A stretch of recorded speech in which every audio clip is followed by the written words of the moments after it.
Praise the Lord. You may be seated. God bless you. And let us turn the Bibles in the book of Joshua chapter 4. And patuloy po tayo na mag-aral ng salita ng Diyos. And in fact, mga kapatid, ang isa sa pinakamahalagang bagay sa pagpunta natin sa bahay ng Diyos is to hear the Word of God. Isa sa mga mahalaga po, kahit po sa mga Hudyo, when they come together in the synagogue, they read the Word of God. And the rabbis usually expound the Word. And sa atin po, mga kapatid, ay nawa, wag po tayong mawalan ng gana sa pakikinig ng salita ng ating Panginoon. And this is what the devil would like to remove from us. The love to hear the Word of God. Yung pakikinig ngayon ng tao ay paiksi ng paiksi. The patience is getting shorter. And people love to hear 15 minutes of the Word of God. And they don't want a long service. And one thing na ang church daw ay hindi lumalago ay kapag ang kanyang service ay mahaba. Pero alam nyo ba mga kapatid, pag nag-istrikto ang Diyos, ang buong araw na to para sa Kanya. Pag i-istrikto talaga natin. Binibigyan na nga tayo ng palugit. No? So, let's turn our Bibles in verse 20, chapter 4, book of Joshua. Basahin ko sa English and then basahin ko sa Tagalog para maintindihan po natin. And those 12 stones which they took out of Jordan did Joshua pitch in Gilgal, and he spake unto the children of Israel, saying, when your children shall ask their fathers in time to come, saying, what mean these stones? Then ye shall let your children know, saying, over this Jordan on dry lands. Verse 23, for the Lord your God dried up the waters of Jordan from before you until you were passed over, as the Lord your God did to the Red Sea, which he dried up from before us until we were gone over. And all the people of the earth might know the hand of the Lord, that it is mighty. That ye might fear the Lord your God forever. May dalawang bagay na dapat nating ilagay sa ating kaisipan habang patuloy po tayo nakikinig ng salita ng Diyos. That when God do something, He want people to remember. So when God healed you, it is not because He just only want to heal you, but He wants somebody to hear that there is God who can heal. So God wants people to remember that the hand of the Lord is mighty for one purpose, that ye might fear the Lord your God forever. Ibig sabihin, ma-establish ang ating pananampalataya sa Diyos, ang ating pagtitiwala sa Diyos, na kahit ano paman ang mangyari sa buhay natin, mga kapatid, hindi ka bibitaw sa ating Panginoon. Darating ang mga araw. Not all days are good. Not all days are happy. Pero mga kapatid, kung naintindihan mo kung sino ang Diyos at nalaman mo kung ano ang Diyos na meron ka, baliwala sa iyo ang mga bagay na yan dahil meron kang pag-asa. At kapag meron kang pag-asa, ang laging nasa isip mo, pansamantala lang yan. Alam ninyo mga kapatid, ang isang tao pag wala ng pag-asa, ang akala niya ang nangyayari sa kanya, end of the line. Pero kung meron kang pananampalataya sa Diyos, hindi ka nakatingin ngayon. Ang tinitingnan mo, darating ang araw, gaganda din yan. Kung bagyo ngayon, hindi ka tumitingin sa bagyo, tumitingin ka 2 days from now. Wala nang bagyo. Kung may baha ngayon, hindi ka tumitingin. Kapag meron kang Diyos, hindi ka tumitingin lang sa baha. Ang iniisip mo, huhupa din yan. Mawawala din yan. Babalik ang lahat sa normal because you have hope. And that is very important. And you cannot establish hope unless you experience God. Tandaan natin mga kapatid, hindi ka pwedeng umasa sa Diyos na hindi mo nasubukan. Amen? Kaya nga sa araw na ito, yan ang bagay na gusto kong dalhin sa inyo. Na may dahilan ng Diyos sa lahat ng bagay, may dahilan din ng Diyos sa mga bagay na maganda at masama. Basahin natin sa Tagalog para maintindihan ninyong kwento na ito. Nang sabi nga ng ating Panginoon, kumuha kayo ng mga bato. Basahin po natin mula sa verse 1. Nang makatawid na sa ilog Jordan ang buong sambayanan, sinabi ni Yahweh kay Josue, pumili ka ng 12 lalaki, isa sa bawat lipi. Pakuhanin mo sila ng tigi isang bato sa gitna ng Jordan, sa mismong kinatayuan ng mga saserdote. Ipadala mo sa kanila ang mga bato at ilagay sa pagkakampuhan ninyo ngayong gabi. I am reading sa Magandang Balita version. Ano po? Tinawag nga ni Josue ang 12 lalaking pinili niya at sinabi sa kanila, mauna kayo sa kaba ng tipan ni Yahweh. Pagdating ninyo sa gitna ng ilog Jordan, kumuha kayo ng tigi isang bato, pasanin ninyo ang mga ito, isa para sa bawat lipi ng Israel. Verse 6, ang mga batong ito ang magpapaalala sa bayang Israel sa mga ginawa ni Yahweh, kung sa panahong darating ay itanong ng inyong mga anak kung ano ang kahulugan ng mga batong ito, yan, sabihin ninyong tumigil ang pag-agos ng ilog Jordan nang itawid ang kaba ng tipan ni Yahweh. Ang mga batong ito ang magpapaalala sa Israel na mga pangyayaring ito habang panahon. Ikasampung araw ng unang buwan ng taon nang tumawid ng ilog Jordan ang bayang Israel. Nagkampo sila sa Gilgal na nasa silangan ng Jericho.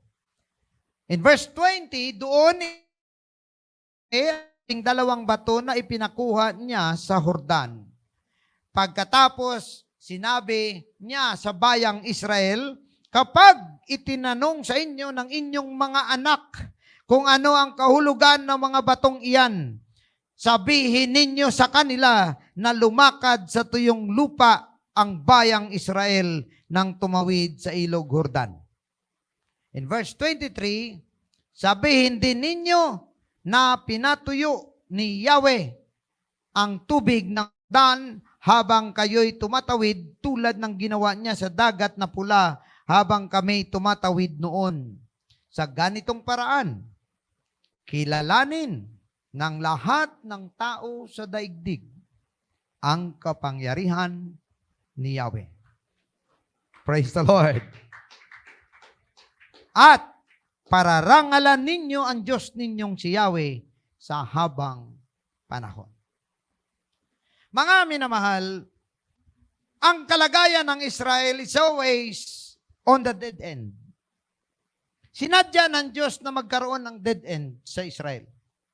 Dahil sa katigasan ng kanilang ulo, lahat na lang ng bagay may reklamo. Lahat na lang ng bagay, tinitingnan nila na negatibo. Alam ninyo, napakahirap sa tao na puro negative ang isip. Tama? Nakasama ba kayo sa tao na puro na lang baka? Ang dami niyang baka. Oo, mahilig mag-alaga ng baka. Nakasubok ba kayo? Meron ka nang sinabi, wala na siyang may maisip na positive. Puro na lang negative. Kaya ang pasensya. At nung pinalabas niya sa Egypt, dinala niya doon sa dead end. Red Sea, wilderness, desert, and then this one, nandito yung mga kalaban.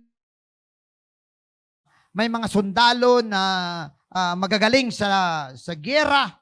At dito naman sa kanilang likuran ay ang Egypt na humahabol sa kanila. So all corners is not possible. Wala isang side ang pupwede. Punta sila rito, patay sila. Punta sila rito, patay rin sila. Aatras sila, patay rin sila. Aabat sila, malulunod sila. So lahat ng bagay. Sometimes mga kapatid, ang buhay natin ay nilalagay ng sadya ng Diyos sa mga panahon na ang iyong talino ay wala nang magagawa. At ang iyong talento ay wala ring magagawa. Wala ring magagawa ang iyong pera. Wala ring magagawa ang iyong kapitbahay. Sinasadya ng Diyos. Bakit? Dahil sa problema natin minsan sa mundong ito, unti-unting nalilihis ang ating pagtitiwala mula sa Diyos papunta sa mga bagay-bagay sa tabi natin. Sa mga taong nakikilala natin. Minsan, umaasa tayo sa mga politiko. Tutulong si mayor daw. Mga kung ano.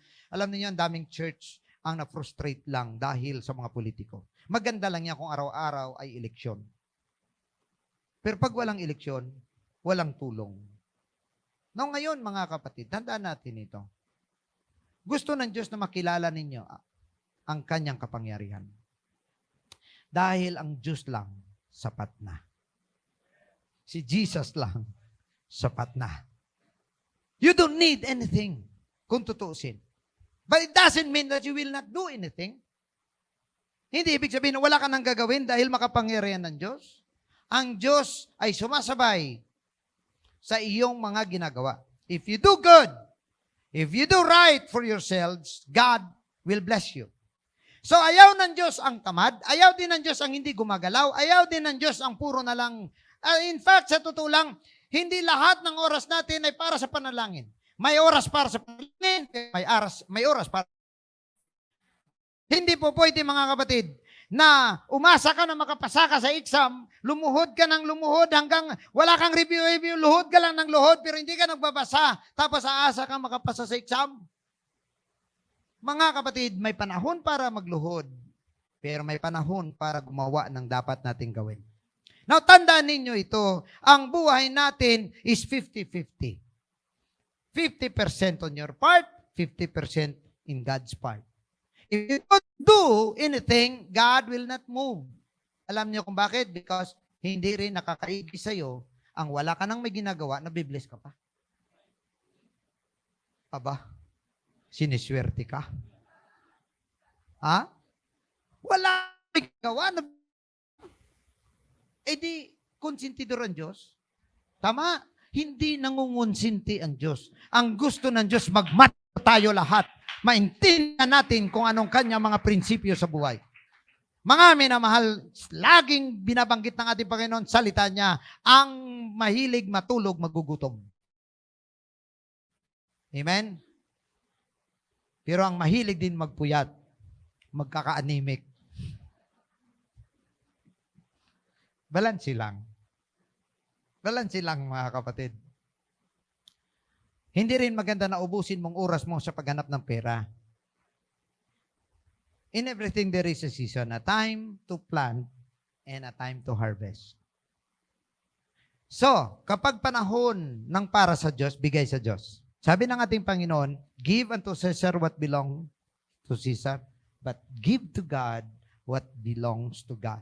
Ibig sabihin, may mga bagay na ibigay mo para sa iyong sarili, pero may mga panahon na ibigay mo para sa Diyos.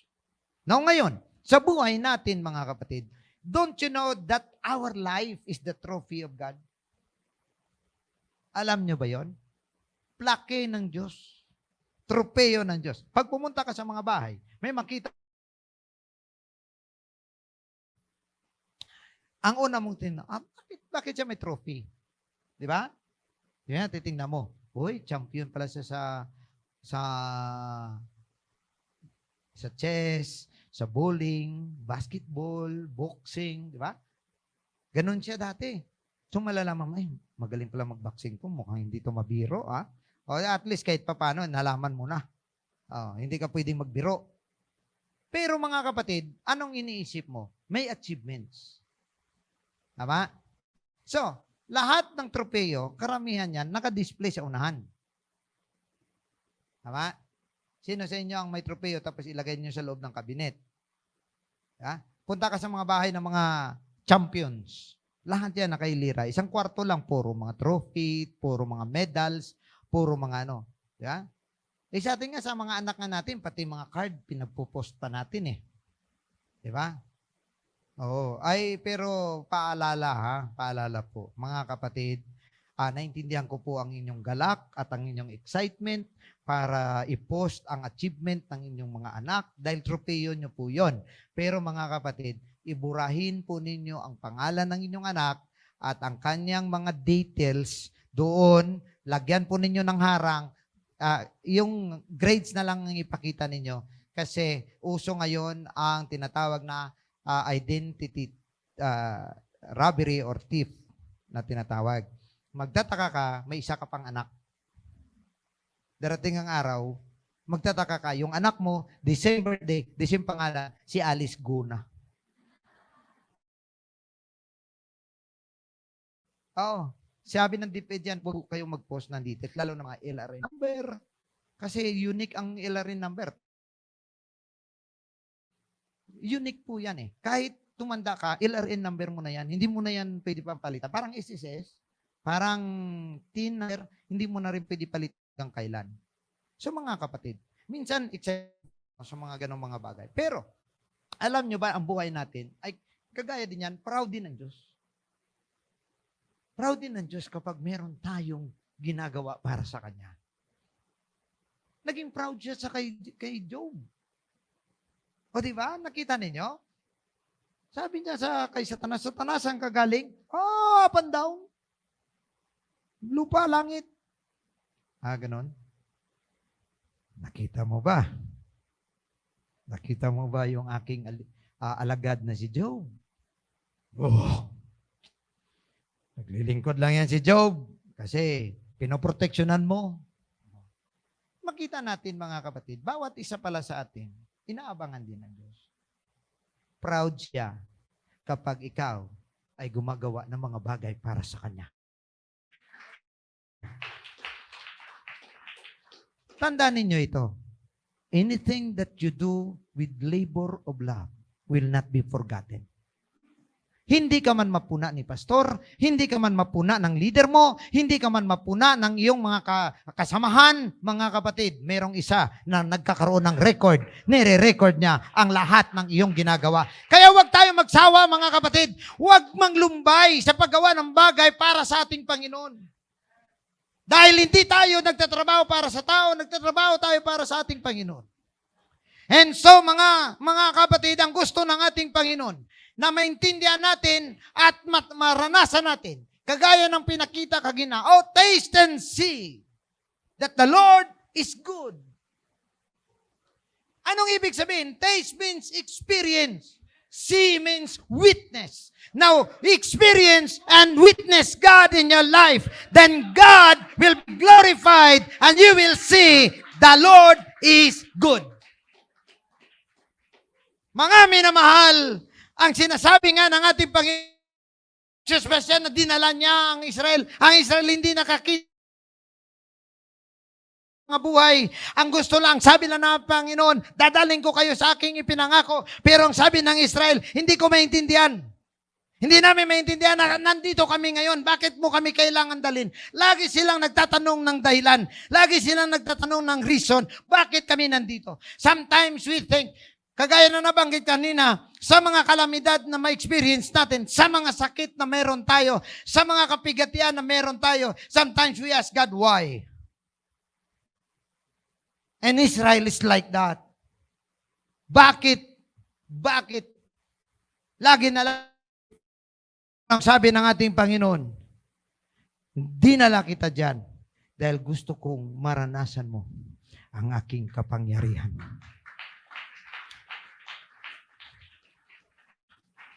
Mga minamahal, tandaan niyo ito. Pag tumagal kayo ng 1 taon sa church at wala man lang kayong experience sa kapangyarihan ng Diyos sa buhay ninyo, sa kabutihan ng Diyos sa buhay ninyo, mawawala ka. Mawawala ka. Alam niyo kung bakit? Unti-unting bababa ang iyong pagtitiwala sa Diyos. Kaya nga gusto ng ating Panginoon, subukan mo. Kahit sa pagbibigay, subukan mo. Lagi ang word ng Diyos, subukan mo. Para bang nagmamakaawa na lang ang Diyos. Bakit hindi mo ako pinapansin? Bakit ayaw mo magtiwala sa akin? Subukan mo kaya. Subukan mo lang. Akalain mo yon ang Diyos pang magmamakaawa sa'yo para subukan siya. Pero mga minamahal, sinasadya na lang ng Diyos, alay ka. Kung meron pang solusyon, kung meron ka pa minsan, meron ka pang ideya, hindi ka makapunta sa Diyos. Ha? Di ba? Pag meron ka pang ideya, hindi ka makapunta sa Diyos. Kasi meron ka pang ideya eh. May opsyon ka pa. Nandiyan pang Bombay. Nandiyan pa ang home, ano yun? Home credit. Na maya-maya lang, pag hindi ka makabayad, lahat ng kaibigan mo may alam na sa utang mo. Ang galing nila magmarites niyan. Oo. Kaya mga kapatid, wag ninyong sanayin ang inyong mga sarili mangutang sa mga ganyan. Sa akin kayo mangutang. Joke. Bawi.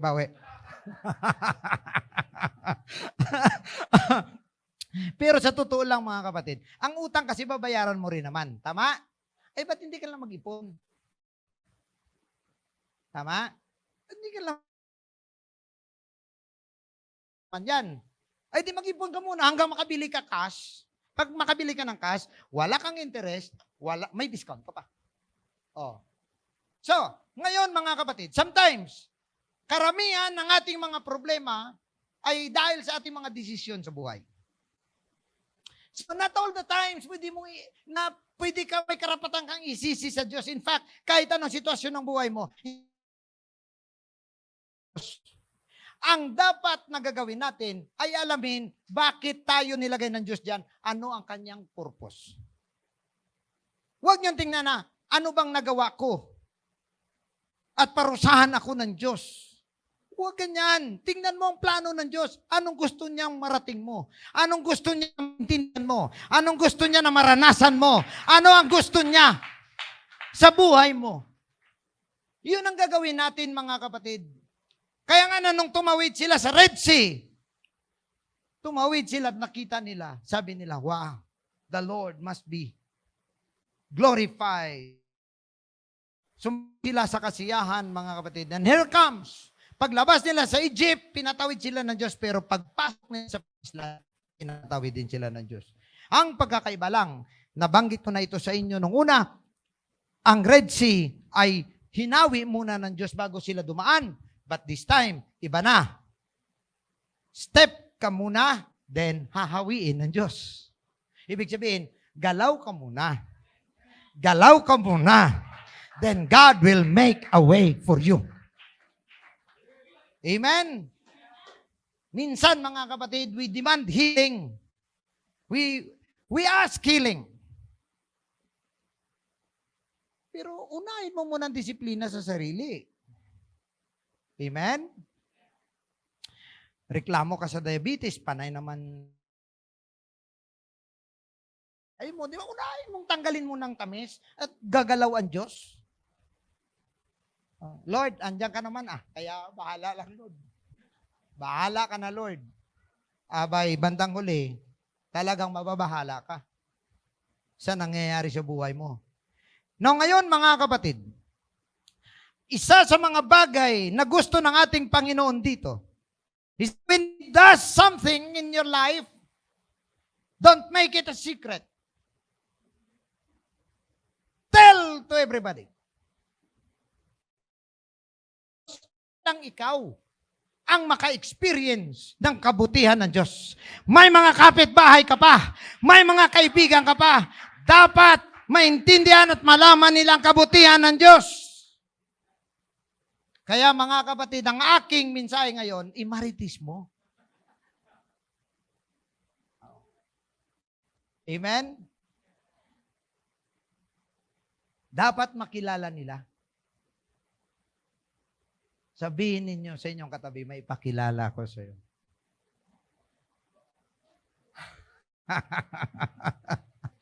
Praise the Lord.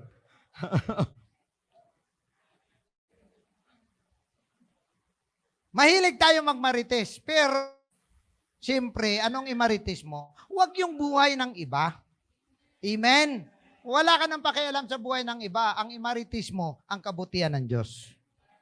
Sabihin mo sa kanila kung gaano ka makapangyarihan ng Diyos mo. Mga kapatid, ang sabi nga kanina, that all the people might know the hand of the Lord. Alam nyo ba mga kapatid, ang word na know ay isang word lang ang ginamit sa ilang pagkakataon sa Biblia. At marami yan. Ang isa na dito ay sa 2 Kings, sa kay King Hezekiah, ang sabi niya, now therefore, O Lord our God, I beseech you, save thou us out of his hand. Sa mga Assyrians, sa mga Babylonians pa yan. That all the kingdoms of the earth may know that thou art the Lord God, even thou only. Ang sabi ng word na no, mga kapatid, alam nyo ba na sa Hebrew word, isa lang ang ginamit dyan? The word Yada. No. Yoda. Yauda. Parang ganon. Yoda. May awit tayo niyan, di ba? Yada. Ano ba yun? Sacrifice of praise.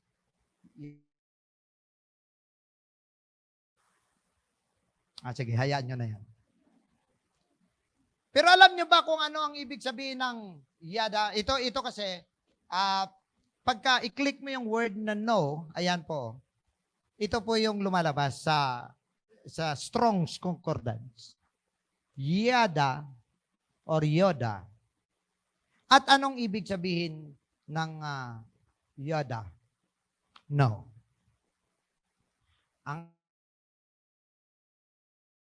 Yada, yoda, yadua, isang word lang po yan. Pero anong ibig sabihin ng yada? The idea of knowing in ancient Hebrew thought is similar to our understanding of knowing, but is more personal and intimate. So, pag sinabi mo palang yada, hindi lang ibig sabihin na may nakilala mo, kundi may experience ka. For example, mga kapatid, sino nakakilala sa inyo sa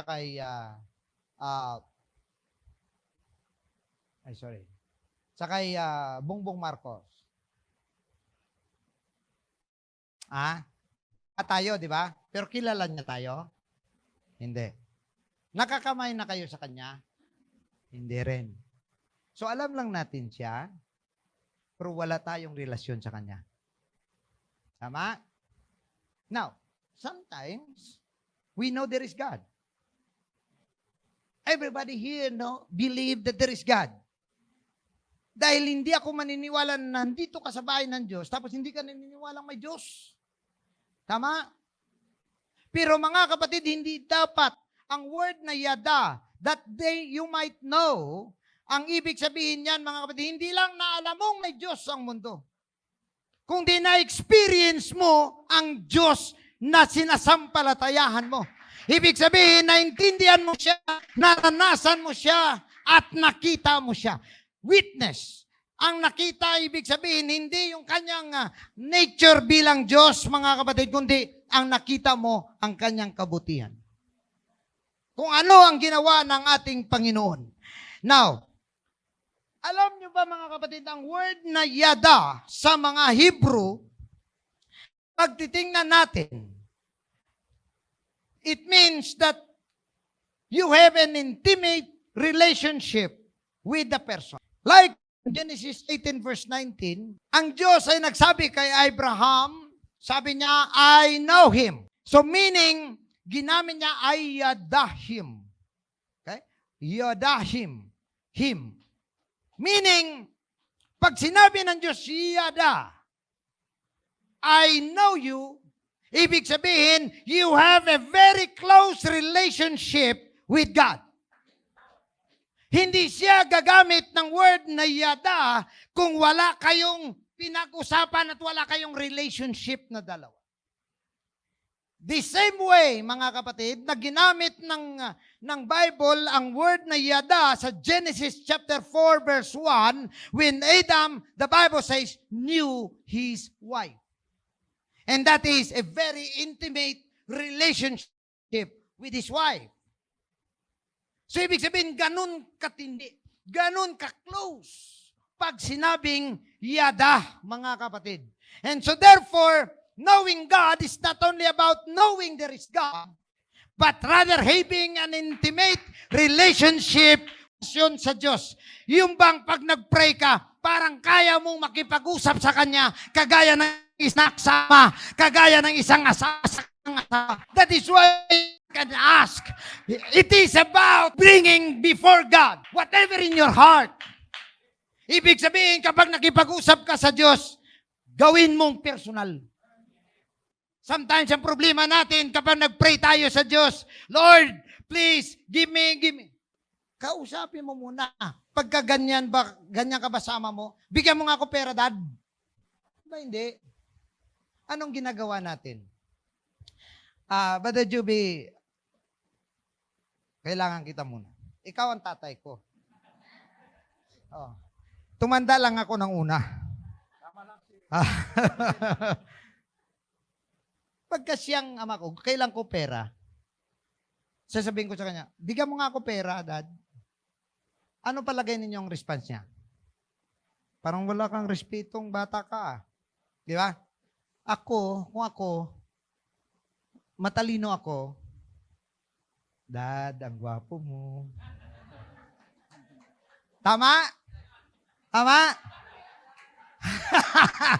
Dumutukot na agad.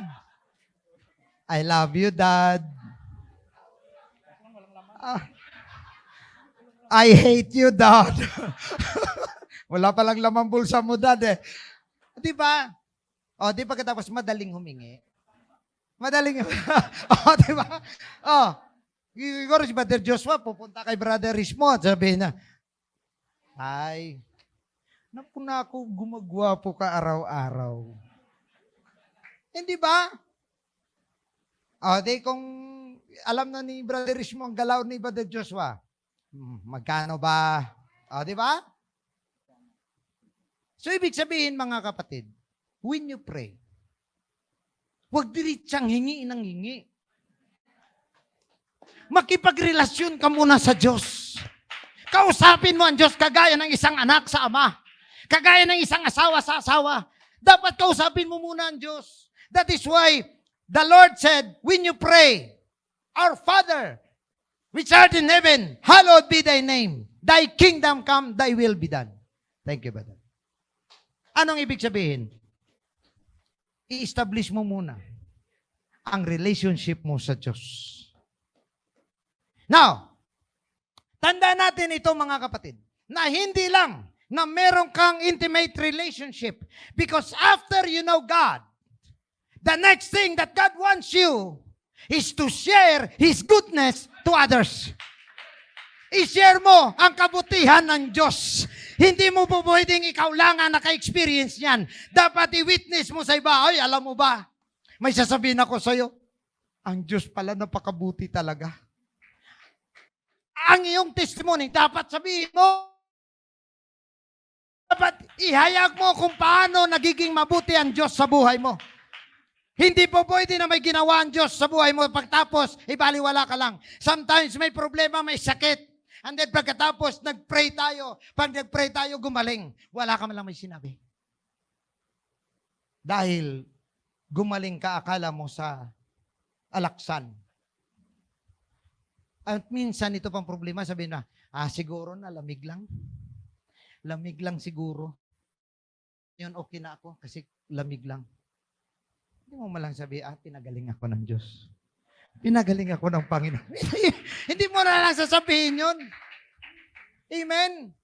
Kaya minsan, mga kapatid, inaabang na lang yun, sige nga, ubusin mo yung kurtal mo dyan. Ubusin mo yung mga mipinamic acid mo dyan. Mga paracetamol mo. Hala, sige, ubusin mo. Tapos wala na. Gumagapang ka na, Lord. I need you, Lord. Sirit. Sirit na. Halika at pagalingin kita. Sometimes di na sa mga dulo. Kasi kung meron pa tayong naisip na solusyon, hindi na natin maisip ang Diyos. Alam ninyo mga kapatid, ang gusto ng ating Panginoon, that after to have that period, yada means to let people know. Dapat malaman nila. Now, having an intimate relationship with God. Paano mangyari at magkaroon ka ng intimate relationship with God? Number 1, you will experience God. Ma-experience mo ang Diyos. Maliit, malaki na bagay, i-experience mo ang Diyos. You know, nothing's impossible with God, nothing is too hard with God. But have you proved it? Sabihin natin, parang ang hirap naman. You know, mga kapatid, alam nyo ba kung ano lang? It's just faith. In between your experience and failure. It's just only faith.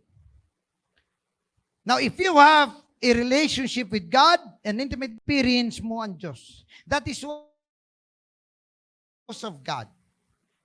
You need to experience God by or through the Holy Ghost. Because God cannot give you all His power and you will die. He will minister to you through the Holy Ghost. And so therefore, you need to experience God through the Holy Ghost. When I was baptized, I have a lot of questions doctrinally. I have a lot of questions about God. But when I received the Holy Ghost, I don't need to know the answer. I don't need to know why. I don't need to ask something about God. Hallelujah! Naranasan ko ang Diyos. And so, kapag naranasan mo ang Diyos, hindi mo kailangan magtanong. Hindi mo kailangan sabihin, bakit? Hindi mo kailangan sabihin sa Diyos, hallelujah, naalamin pa ang mga kadahilanan dahil na-experience mo ang Diyos. Sapat na ang experience mo sa ating Panginoon. And once you have an intimate relationship with God, number 2, God. Wala ka ng ibang Diyos. Wala kang ibang Diyos. You know what is God? God is something that occupies you. Is someone that occupies you. Now, if you have another God, you should not have one. Mga kapatid, there is only one true God. And number 3, because you know that there is one true God, you will serve Him with all of your heart, with all of your mind, with all of your soul, with all of your soul. Mga kapatid, ang lahat ng ginagawa natin para sa Diyos ay bunga ng pagmamahal dapat sa Diyos. No other reason.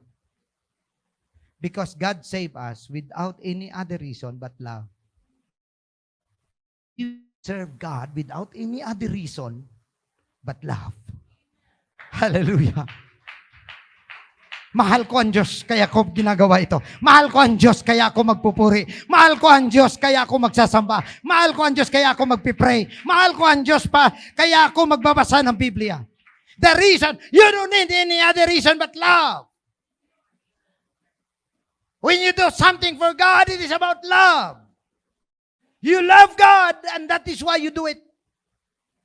Mga minamahal, buong puso, sabi nga ng ating Panginoon. You know, sometimes, nag-usap nga kami ni Brother Naimi, there are people lalo na ngayon, na sinasabi nila na dapat, lalo na sa pagbibigay, isisingit ko lang. Ang sabi nila, the tithes is no longer in the New Testament. It was not to be given, but the Old Testament. Okay, fine.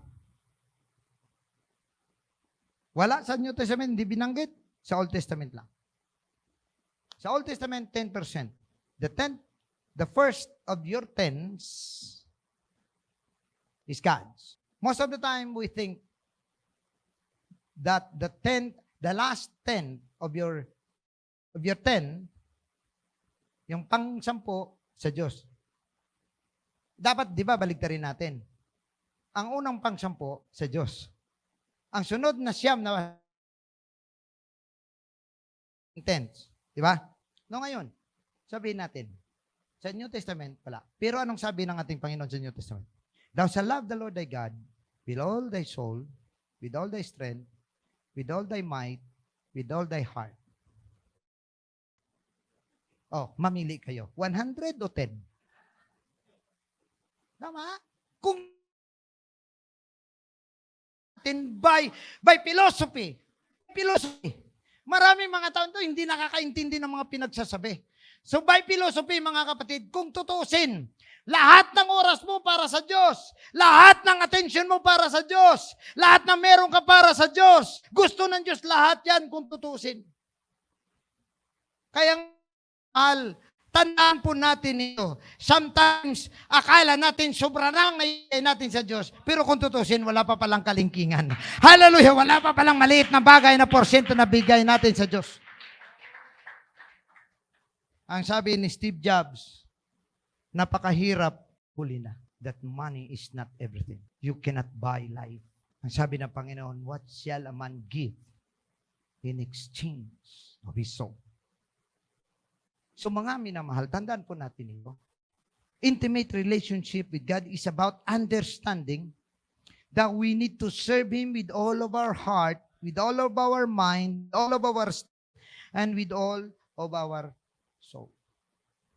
Now, if you now experience the intimate relationship with God, definitely mga kapatid, meron kang intimate relationship sa Diyos, God will do something for you. He cannot sleep that He will not bless you. Ang sabi niya kay Abraham, I will bless you. And I will bless those who bless you and I will curse those who curse you. Ganon ang mga pangako ng ating Panginoon. Kaya nga mga minamahal, tandaan po natin Diyos sa buhay mo. Ilagay mo sa isang sitwasyon na wala ka nang magawa at ang Diyos na lang ang iyong pag-asa. Pero kapag, tandaan po ninyo ito, kapag ginawa ng Diyos sa mga bagay na yan, huwag ka nang mag-isip na dahil sa doktor yan. Huwag ka nang mag-isip na dahil sa medisina yan. Ang isipin mo, dahil pinagaling ka ng Diyos. Dahil kahit sinong doktor, kahit anong klaseng gamot, kapag hindi ka pinagaling ng Diyos, walang magagawa sa buhay mo. Praise God. And because of that, number 4, you will spread the news about Him and other people may know that other people may know about Him. Dapat, ganado ka mag-share sa Panginoon. Marami ako nakita ang pinagaling ng Diyos. Nakalimutan ng Diyos. 5,000 pinakain ng Panginoon. Then another 7,000 was fed by God another time. Hundreds of PWDs. Mga lumpo. Pinagaling ng Diyos. Nung pumasok ang Panginoon sa Southern Gate, everybody shout, Hosanna to the highest. They laid carpets, the robes, tinanggal nila mga robe nila at nilagay nila sa daanan ng Panginoon. One week later, they voted Jesus Christ to be crucified. Where are the 5,000? Where are the 7,000? Nasaan ang mga pipi na nakapagsalita? Nasaan ang mga bigi na nakarinig na? That is why, mga kapatid, Tandaan po ninyo ito. Hindi garantiya kung minsan na kapag may ginawa ang Diyos sa buhay mo, maglilingkod ka sa Kanya ng tapat. Pero ang isang magandang bagay na dapat mong gawin ay isabuhay mo ang liligtas sa iyo ng Diyos at ang pagpagaling sa iyo ng Diyos at i-share mo sa iba. Ibig sabihin, ina-acknowledge mo, it is all about God. Maraming mga pagkakataon nakakalimutan mo ang Diyos dahil ang iniisip mo ibang tao, ang iniisip mo ibang pagkakataon, ibang paraan, kaya ka naligtas at kaya ka nagkaroon ng kagalingan. Kaya nga sabi ng ating Christian, for we know those miracles were done unto you, were done to others, they might have followed me. Sabi ng ating Panginoon. So mga minamahal, pag merong ginawa sa iyo ang Diyos, maliit na bagay. Yung pinasakay ka lang sa jeep na halos imposible kang makasakay, purihin mo ang Diyos. Amen! Kaya natutuwa ako sa mga post, pupunta sa trabaho, walang pera, walang pagkain. Pag-uwi, ang daming pagkain, ang daming pera. Should know that God is able to provide. Dapat malaman nila, ang Diyos mo ay mayroong kapangyarihan na kayang mag-provide. Hallelujah. Hindi natin dapat itago, mga kapatid. The reason why that the evil in this world rise up because the righteous people keep their silence. It's time na i-marites na natin ang kabutihan ng Diyos. Hallelujah! Para sabihin sa iba ang kabutihan ng Diyos, ang kanyang pagliligtas. Mga kapatid, alam nyo ba kung paano ang buong Jerusalem ay na-stir up? Dahil hindi mapigilan ng lahat ng mga tinawag ng Panginoon. The church, hindi sila mapigilan. Oy, pagka nakakita lang sila ng kaibigan, halika, may ipakilala ako sa iyo. Kilala mo na ba si Kristo? Kilala mo na ba si Jesus? Alam mo ba kung anong ginawa niya? Alam mo ba kung anong nangyari? Hindi mapigilan. At ang buong Jerusalem, halos makonvert. At doon, nag-rattle, panic, ang mga saserdote.